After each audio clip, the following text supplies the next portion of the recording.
A ceasefire would be welcome, of course, because it would give an opportunity for humanitarian aid workers to access civilians who had been affected by the conflict in different parts of Sudan, at the borders, people who had been uprooted.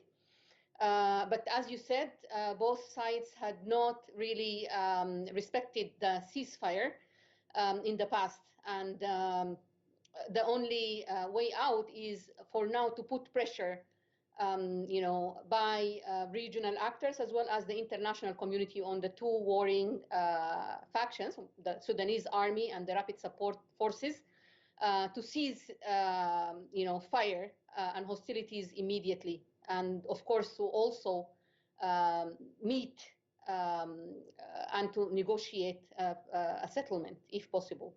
Why do you think it has taken more than 2.5 weeks for the African Union, for the Arab League, for the United Nations, for anyone to put the kind of pressure you're talking about on these warring factions? I think that the international community, including regional forces, were not expecting the eruption of hostilities, even though this was definitely expected. And they have also been ill prepared, for a rapid response, which is very unfortunate. Nada, you are originally from Sudan. I just want to get your take. This is your country. You still have family there.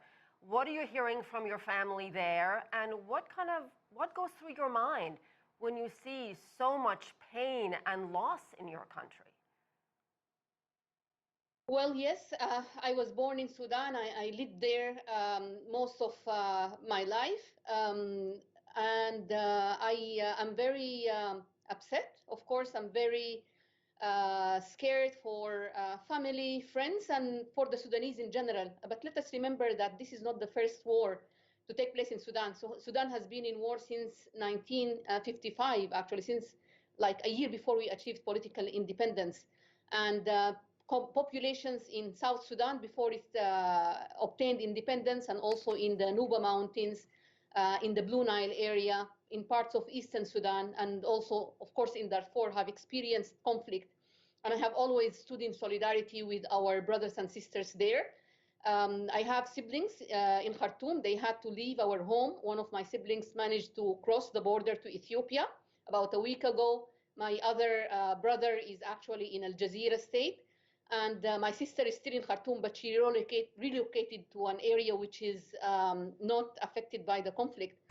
But let us also remember that there are vast communities that have been affected by this conflict, and there are communities whose voices have not been on the radar, of the global and also some of the local media yet. And, this also is another challenge, because this war could actually escalate and affect the whole region.